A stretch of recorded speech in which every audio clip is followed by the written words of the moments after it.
موجودہ نظام تباہ ہو چکا ہے، اس سسٹم میں مسائل حل نہیں ہو سکتے، سسٹم ریسیٹ کیے بغیر بہتری نہیں آئے گی۔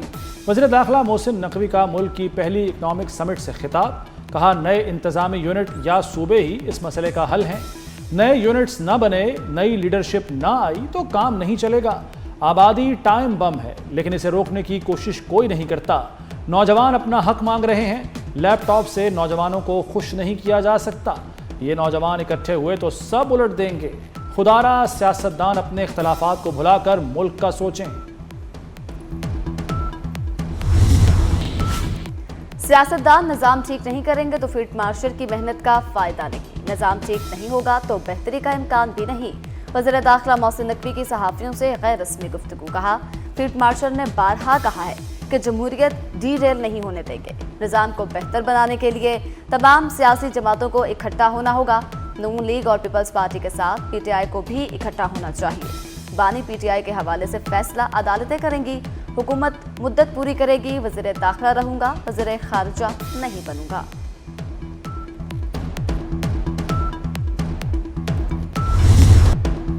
اکنامک سمٹ نے انتظامی یونٹ بنانے کی حمایت کر دی، chairman United Business Group S M Tanveer نے کہا سسٹم میں غلطیاں ٹھیک کرنا ہوں گی، ہم پر ہاتھ رکھیں برآمدات دگنی کر دیں گے، پاکستان $200 ارب برآمدات کی صلاحیت رکھتا ہے۔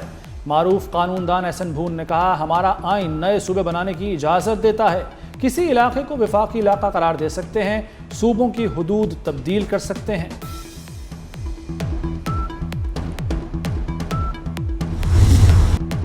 چیئرمین دنیا میڈیا گروپ میاں عامر محمود کی ہر ریجن کو صوبہ بنانے کی تجویز، پاکستان اکنامک سمٹ سے خطاب میں کہا پنجاب آبادی کے لحاظ سے دنیا کے 180 ممالک سے بڑا ہے، اسی لیے گورننس کے مسائل کا شکار ہے، موجودہ رفتار سے ملک کا مستقبل روشن دکھائی نہیں دیتا۔ محسن نقوی نے بطور وزیر اعلیٰ پنجاب بہترین کارکردگی دکھائی۔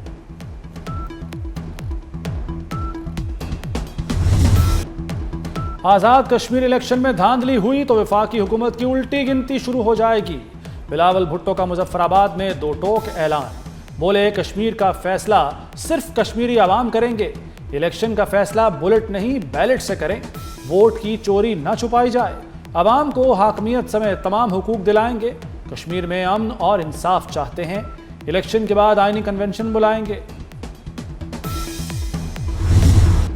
ریلیف کے دروازے بند، حکومت نے پھر پیٹرول بم گرا دیا، ڈیزل $2.42، پیٹرول $1.09 مہنگا، ڈیزل $394 4 فی لیٹر ہو گیا، پیٹرول کی نئی قیمت $336.15 مقرر، پیٹرولیم مصنوعات کی نئی قیمتیں 31 جولائی کے لیے ہوں گی۔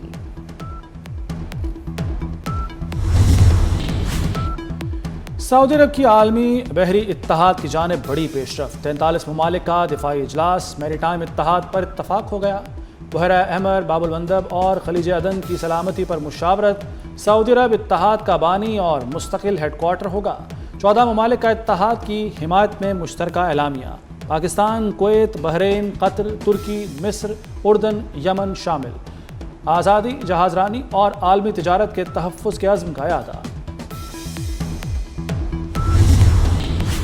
اسحاق ڈار کا سعودی وزیر خارجہ سے ٹیلی فونک رابطہ، بحیرہ احمر اور باب المندب کی صورتحال پر تفصیلی گفتگو، اردن کی جانب سے عرب و اسلامی ممالک کا اجلاس بلانے کی تجویز کا خیر مقدم کیا، دونوں وزرائے خارجہ کا پاکستان اور سعودی عرب کے درمیان قریبی رابطے برقرار رکھنے پر بھی اتفاق۔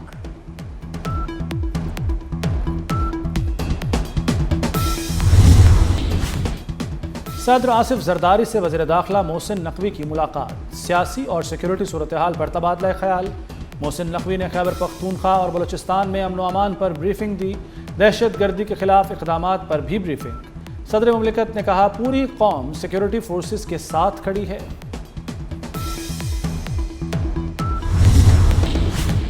سعودی وزیر دفاع شہزادہ خالد بن سلمان کا ہنگامی دورہ امریکہ، صدر ٹرمپ اور نائب صدر جے ڈی وینس سے اہم ملاقاتیں، مشرق وسطیٰ کی صورتحال اور ایران پر مشاورت، سعودی وزیر دفاع نے ولی عہد شہزادہ محمد بن سلمان کا خصوصی پیغام امریکی قیادت تک پہنچایا، خالد بن سلمان نے کہا سعودی عرب ایران کے ساتھ کشیدگی میں کمی چاہتا ہے، ایران نواز عراقی ملیشیاؤں نے ریڈ لائن پار کی، اسی لیے جواب دیا۔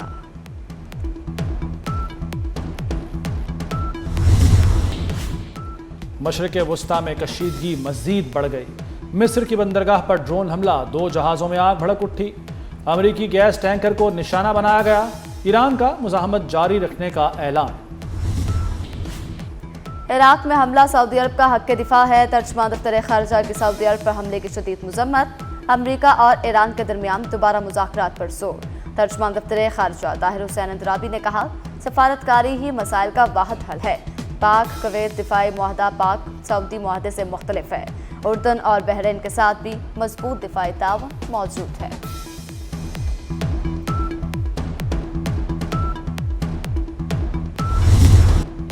ایران کے 9 شہروں پر امریکی فوج کے شدید حملے، بوشہر، بندر عباس اور کشم جزیرے میں خوفناک دھماکے۔ آبادان، ابو موسیٰ اور کیش کو بھی نشانہ بنایا گیا۔ امریکی سینٹ کام کے مطابق حملے مشرق وسطی میں امریکی اڈوں پر حملوں کا جواب ہے۔ امریکی میڈیا کے مطابق ایران پر حملے 2 ہفتے تک جاری رہ سکتے ہیں۔ امریکہ نے ایران کی بحری ناکہ بندی مزید سخت کر دی۔ 20 تجارتی جہاز واپس موڑنے کا دعویٰ۔ ایران کا اردن میں امریکی فوجی اڈے پر حملہ، پاسداران انقلاب کے مطابق 3 امریکی F-35 طیارے تباہ اور 3 کو نقصان ہوا۔ کارروائی میں متعدد امریکی افسران سمیت تکنیکی اور امریکی ملٹری بیس کی دیکھ بھال کا عملہ بھی مارا گیا۔ ایران کا اپنا ہرمز بند رکھنے کا اعلان۔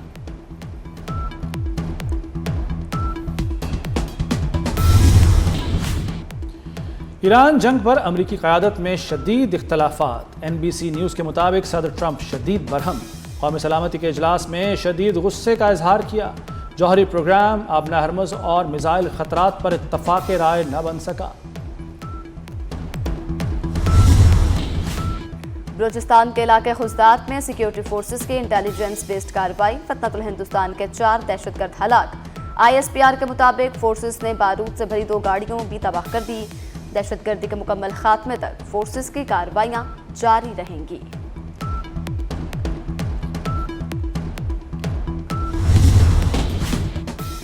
بلوچستان میں کوئلہ کان کا افسوسناک حادثہ، 11 کانکنوں کی لاشیں نکال لی گئیں۔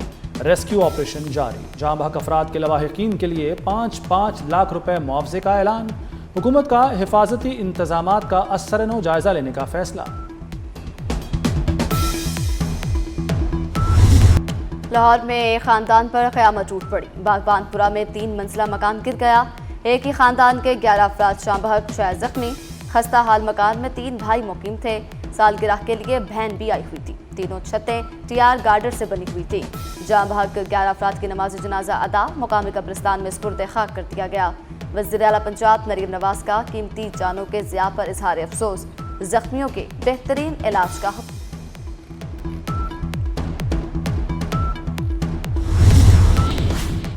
مظفر آباد میں پیپلز پارٹی اور نون لیگ کی اعلیٰ قیادت کی اہم مشاورتی بیٹھک۔ رانا ثناء اللہ، امیر مقام قمر زمان کائرہ، فیصل ممتاز راٹھور اور دیگر رہنماؤں کی شرکت۔ آزاد کشمیر کی سیاسی صورتحال اور دونوں جماعتوں کے درمیان حالیہ کشیدگی اور بیان بازی کے خاتمے پر تبادلہ خیال۔ ذرائع کے مطابق لیگی وفد کی بلاول بھٹو سے بھی ملاقات ہوگی۔ آزاد کشمیر اسمبلی میں ٹروتھ کمیشن بنانے کی قرارداد منظور، رپورٹ آنے تک احتجاج ختم کرنے اور شرپسند عناصر کے خلاف بلا امتیاز کارروائی کی سفارش۔ شہید پولیس اور سیکیورٹی اہلکاروں کو خراج عقیدت بھی پیش کیا گیا۔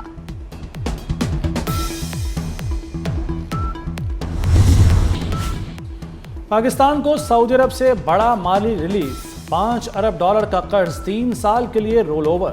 سعودی ڈپازٹس $8 ارب تک پہنچ گئے۔ اسٹیٹ بینک کے مطابق $5 ارب رول اوور کرنے سے فوری ادائیگیوں کا دباؤ کم ہو گیا، سودی ادائیگیوں میں بھی نمایاں کمی آ گئی۔ مانسون کا 5واں سپیل، لاہور میں کہیں ہلکی کہیں موسلادھار بارش، نشیبی علاقے زیر آب آ گئے، ٹریفک کی روانی متاثر۔ محکمہ موسمیات کا الرٹ، پنجاب اور KP میں آج شدید بارش کی پیشگوئی کر دی گئی۔ اسلام آباد، راولپنڈی، پشاور، لاہور، گجرانوالہ، گجرات، سیالکوٹ اور فیصل آباد میں اربن فلڈنگ کا خدشہ، مری، گلیات، کشمیر اور بلائی KP میں لینڈ سلائڈنگ کا خطرہ۔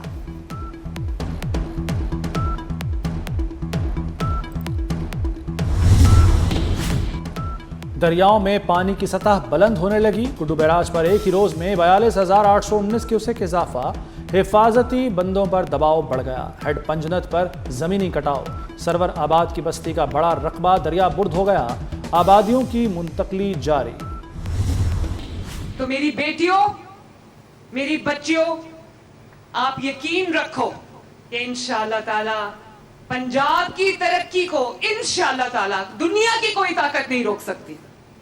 اگر ایک خاتون پہلی وزیر اعلیٰ بن سکتی ہے، ایک خاتون چیف جسٹس بن سکتی ہے، تو ایک خاتون آئی جی نہیں بن سکتی؟ بن سکتی ہے، بالکل بن سکتی ہے۔ یہی عزم لے کے آج آپ نے اپنے گھروں کو جانا ہے۔ وزیر اعلیٰ پنجاب مریم نواز کا پنجاب کی ترقی کا عزم، کہا اللہ کے فضل سے ترقی کا سفر کوئی نہیں روک سکتا۔ پنجاب میں آج جرائم کم ترین سطح پر ہے۔ مریم نواز کی لیڈی پولیس افسران کی پاسنگ آؤٹ تقریب میں شرکت، پریڈ کا معائنہ کیا۔ وزیر اعلیٰ پنجاب نے 7 اضلاع میں گرین بس سروس کا افتتاح بھی کیا، کہا گرین بس سے عوام کو بہترین، سستی اور معیاری سفری سہولت میسر آئی۔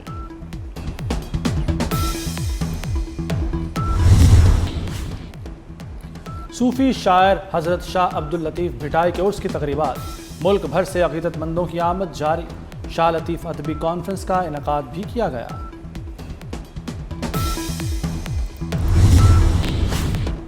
اور پاکستان کے لیے خوشخبری، ارشد ندیم نے جیولن تھرو کے فائنل میں جگہ بنا لی۔